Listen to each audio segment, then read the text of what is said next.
If you've ever flown with Southwest Airlines before, probably the biggest negative I would say is that you aren't able to reserve your seat. They board in groups, group A, B, and C, and many business travelers are automatically included in group A. You can pay to upgrade into group A, what's known as early bird check-in, or if you're flying with children, I think under the age of 6, they allow you to board after group A.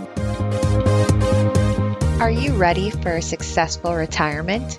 We're addressing the topics facing today's retirees. Welcome to Retire with Ryan. Now here's your host, Ryan Morrissey.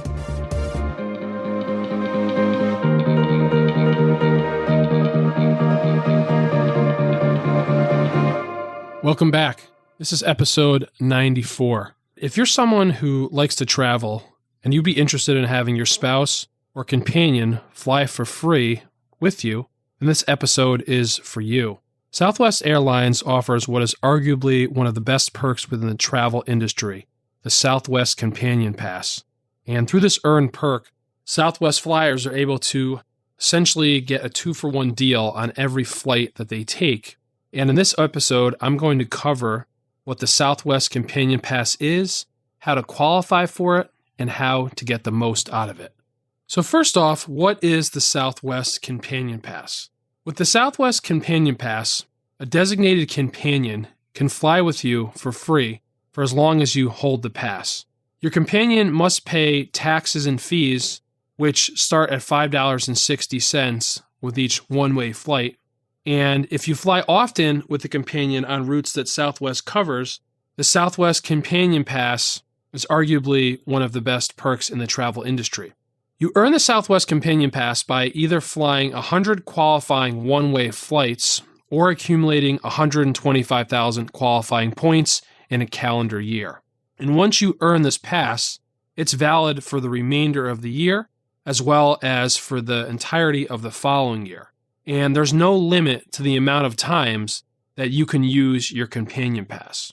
So once you qualify, you choose a designated companion, and you can only have one designated companion at a time, although you can change your designated companion up to 3 times per calendar year. And when you book your flights, whether you're paying cash or you're using your Southwest Rapid Reward points, you can use the pass to receive an additional ticket for your designated companion. If you don't fly a lot with a companion, either a friend or a spouse, and you don't fly a lot of Southwest routes, then this companion pass is probably not going to be worth it for you. But if you are someone who can make it work by flying through Southwest, this can add a tremendous amount of value to your travel. So secondly, how does the Southwest Companion Pass work? So once you qualify for the Southwest Companion Pass, as I mentioned, it's active for the rest of that calendar year and all of the next year. So this means the earlier you earn the pass, the better off that you are. And of course, this can be challenging because it requires you to earn the pass within 1 calendar year. So if you are getting close in December to qualifying, but you don't qualify, unfortunately, the earnings will reset on January 1. So you want to make sure if you get close to qualifying, you get over the line. And if you don't end up flying with your designated companion after you book their ticket for some reason, then they would end up having to pay for their ticket. And any flights that you're booking obviously have to be booked with Southwest, and they have to be booked while your pass is still valid. So number 3, how do you get the Southwest Companion Pass? Well, as I mentioned before, there's essentially 2 ways to qualify. And for many people, flying 100 qualifying one-way flights is not going to be too realistic unless you're someone who travels a lot for business on Southwest, and maybe you've already attained this. But for other people that don't travel as much, your best option for qualifying will be to earn enough Rapid Reward points through the Southwest credit card or a combination of the Southwest credit cards to reach the 125,000 points. I'll put a link in the show notes with the full details on earning the Southwest Companion Pass. So number 4, let's talk more about how you can qualify through the Southwest credit cards. As I mentioned before, this is going to be your best way for most people to qualify. And Southwest has 3 personal credit cards and 2 business credit cards that you can use to sign up and earn the points. Now, I'm definitely not a fan of anybody carrying credit card debt. And it's always a good idea to try to pay off your credit cards every month. But for those people that do have the ability to pay off their credit cards every month and are spending money on things anyway, using a credit card with high point values, such as one of the Southwest cards through Chase, can be a way that you can get back a lot more than your typical credit cards. Many typical credit cards are giving you a point for every $1 that you spend. That's not a very good credit card as far as points go. Some are giving you maybe 2 or 3 times points for every dollar that you spend. That would definitely be a better credit card. But with the Southwest credit cards, they have different card options where you can get back a lot more than a typical cashback credit card. So one way is that you can do it through your own by getting either a personal card or maybe a combination of a personal and business card. Another way is that you could also have your spouse sign up for a card. This is what I actually did. I had a Southwest credit card many years ago, and I received the bonus and then never really used the card. But my spouse didn't have a Southwest card, so I had her sign up for the Southwest Rapid Rewards Plus credit card. And this card normally gives you 40,000 bonus points after spending $1,000 on purchases in the first 3 months. Then it gives you 2 times points on Southwest purchases, including hotel and rental car partners, 2 times points on local transit and commuting, including certain rideshare, and then 2 times points on internet, cable, phone services, and select streaming. It also gives you 2 early bird check-ins each year, and it carries a $69 fee. And if you've ever flown with Southwest Airlines before, probably the biggest negative I would say is that you aren't able to reserve your seat. They board in groups, group A, B, and C, and many business travelers are automatically included in group A. You can pay to upgrade into group A, what's known as early bird check-in, or if you're flying with children, think under the age of 6, they allow you to board after group A. So it's nice to have these early bird check-ins where if you did need to get on and have a certain seat, then you could do that. So that's part of that. And obviously it's carrying a $69 fee, which is an additional expense that you'd have to weigh in. However, what I was able to do for my spouse is that when I was going on my phone on the Southwest Airlines app to check in for a flight, I noticed that there was a $100,000 bonus for signing up for the card. There was automatic 50,000 points that were given after just signing up, and then there were 50,000 additional points that were given once my spouse spent $12,000 on the card in the next 3 months. Now, $12,000 is a lot of money to spend, but when you start looking at maybe some of your monthly expenses, there are a lot of things that you're paying for maybe with cash or with a debit card or a check that you could be putting on a credit card and getting enough qualifying purchases to qualify for. That's what we were able to do. Things that I was paying for years that I never even thought about paying with a credit card. For example, my utility bill. You're able in Connecticut, we have 2 big utility companies, Northeast Utilities and United Illuminating. All Northeast Utilities customers are able to pay with a credit card for no fee. So that's an easy way that you can generate enough points maybe for this or purchases. United Illuminating, they charge you a fee. I think it's $3.95. But if you have a big enough bill, it could be worth it to pay that fee to qualify for enough purchases for this. Maybe your water bill, some of the water utility companies in Connecticut you can pay for. Your cable bill, maybe medical bills, your groceries, maybe your Amazon purchases. You got to look at where you're spending your money every month. And you might find that you can pay for a lot of your bills with no transaction fee. Another one that I didn't think of earlier was that I have propane heat. My propane delivery company allowed me to pay with a credit card, and they didn't charge me a processing fee. So it's something you have to look at with this card and maybe other cards.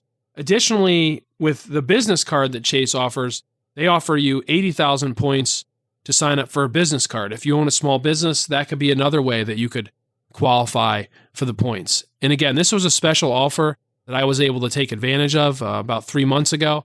I couldn't find anything showing me that offer still exists now. I'll put a link again in the show notes to the other standard cards, the 5 cards that they offer. But you can keep an eye on that, and maybe you can find these bonuses, these special offers from time to time. Another thing to be aware of is that Chase has what's known as the 524 rule, which for all Southwest branded cards issued by Chase, if you've applied with other cards in the last 24 months, you can't have applied for more than 4 cards, or you can be denied this card. I guess that's the 5 cards within 24 months. Additionally, you can qualify for a referral bonus. This is something that I wasn't aware of. I wish I was. I'm not sure if I can still go back and get it. But you can qualify for up to 100,000 additional points by referring friends to any Southwest co-branded credit card.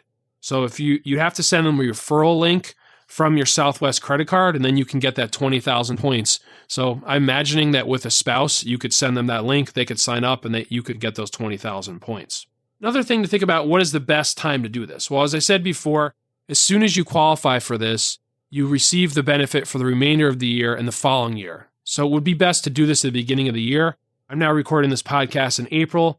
It would have probably been better for me to record this podcast in January or December, but honestly, I wasn't even aware of this promotion. You could still do it for the remainder of the year, or you could maybe wait till later in the year and sign up for it and start it at the very beginning of next year. That way you qualify for 2 entire years. So keep in mind that as you fly, you earn Rapid Rewards points for each flight that you have, in addition to any Rapid Reward points that you're earning from one of the Southwest branded credit cards. So what are some of the tricks so that you can hit the 125,000 bonus? Well, one I mentioned earlier is that you can sign up both for the personal card, and if you have a small business, for the small business or business credit card. And that if you're getting 80,000 points for signing up for the business card, you also can receive 40,000 points just for the standard individual card.